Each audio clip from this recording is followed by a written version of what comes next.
The name Douglas Feith may not mean much to you, but to students of the Iraq War and the historians already studying it, he's one of the main architects. From 2001 to 2005, Feith was Undersecretary of Defense for Policy and the number 3 man at the Pentagon, intimately involved with both pre-war strategy and post-war planning. His boss, Donald Rumsfeld, called Feith one of the most brilliant individuals in government, but he also has been a lightning rod for criticism and a magnet for blame. In his memoir, which has been called the first insider account of decision-making in Iraq, Feith defends much and apologizes for very little. But as we first reported back in April, he offers some unusual insights about the path to war. Explain to me, because many Americans still don't understand it. Why did we invade Iraq? The president decided that the threats from the Saddam Hussein regime were so great that if we had left him in power, we would be fighting him down the road at a time and place of his choosing. If Douglas Feith doesn't look or sound much like a warrior, that's because he isn't. He's an intellectual, a hawkish, neoconservative defense policy wonk who occupied one of the top rungs in the Pentagon ladder, playing a key role in shaping the military's response to 9/11 and the decision to go to war with Saddam Hussein. Why was the decision made to go after him after 9/11? Because we knew even then he didn't have anything to do with it. What we did after 9/11 was look broadly at the international terrorist network from which the next attack on the United States might come. And we did not focus narrowly only on the people who were specifically responsible for 9/11. Our main goal was preventing the next attack. So you're saying you didn't think it was that important to go after the people who were responsible for it? More important to go after people who weren't responsible for it? No, I think it was important to go after the people who were responsible for 9/11, but it was also important to disrupt the international terrorist network and prevent whatever plans there were for follow-on attacks. Using those standards, could have invaded North Korea, could have invaded Syria, could have invaded Iran? Well, you make a good point, but Iraq was a special case in large part because of Saddam's record. Feith says Saddam had already attacked Kuwait, Iran, Israel, and Saudi Arabia, that he had defied the UN, evaded economic sanctions, used weapons of mass destruction on his own people, and had the know-how, if not the wherewithal, to build a nuclear weapon. Feith believes the U.S. invasion was justifiable as an act of self-defense. I think this is a term you use in the book, anticipatory self-defense. In an era where WMD can put countries in a position to do an enormous amount of harm, the old idea of having to wait until you actually see the country mobilizing for war doesn't make a lot of sense. The American public was led to believe that Saddam Hussein had large stockpiles of weapons of mass destruction and was prepared to use them. I'm going to show you a small part of a chemical complex which famously turned out not to be the case. One of the reasons people were told we were going to war in Iraq was because an imminent attack with weapons of mass destruction was about to happen. I don't believe anybody in the U.S. government said that. This is Donald Rumsfeld. Iraq poses a serious and mounting threat to our country. No terrorist state poses a greater or more immediate threat to the security of our people and the stability of the world than the regime of Saddam Hussein. The Iraqi regime is a threat to any American. There is no doubt that Saddam Hussein now has weapons of mass destruction.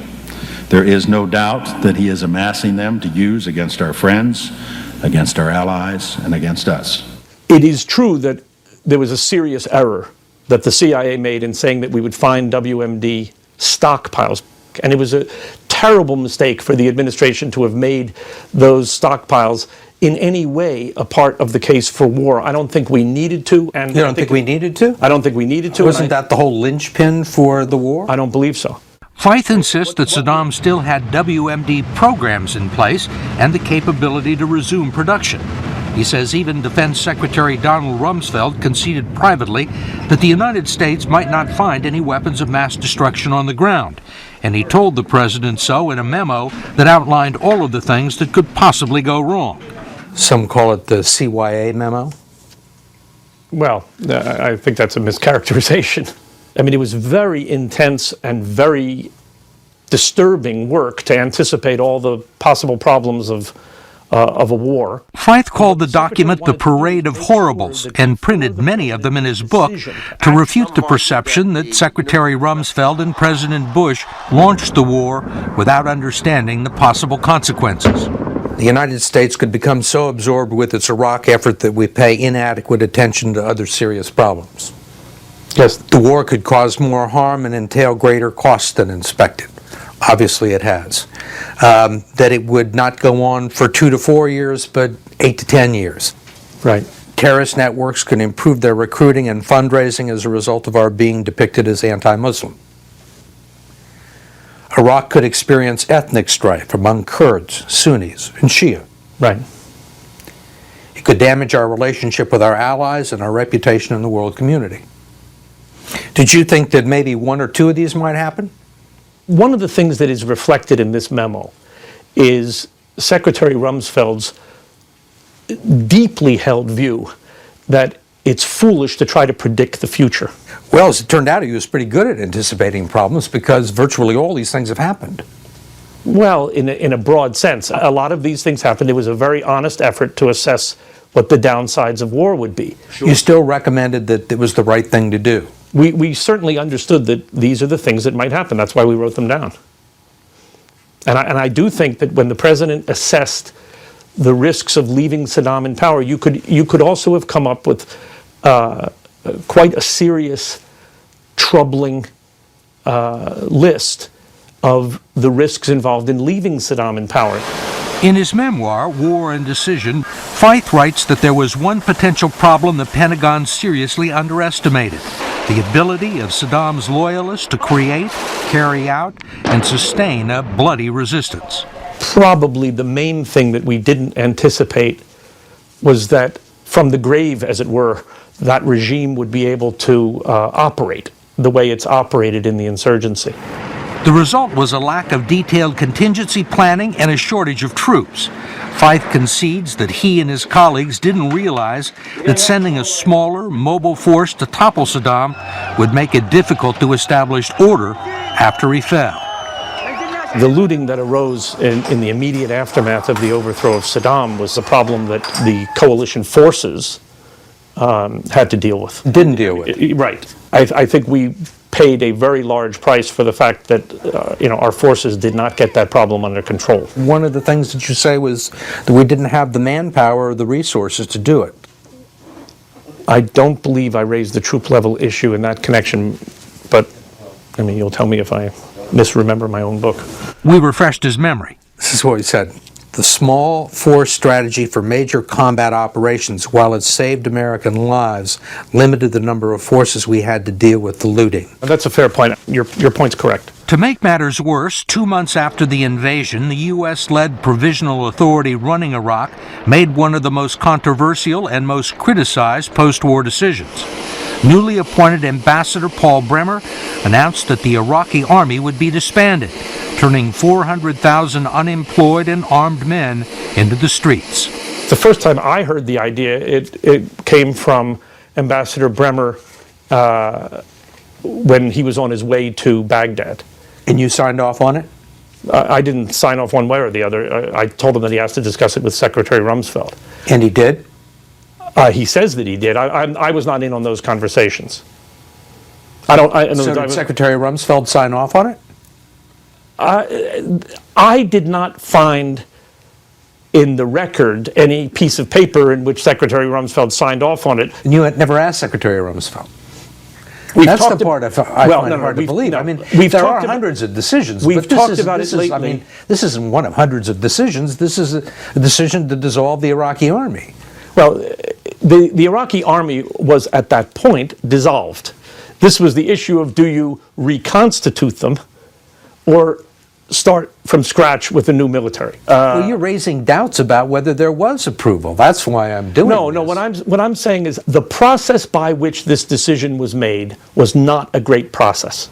Feith, who taught the past 2 years at Georgetown University, intimates in his book that none of this might have happened if the administration had stuck with his plan for post-war Iraq, which involved quickly ceding some authority and responsibility to a group of Iraqi exiles and Kurds, which included Ahmed Chalabi.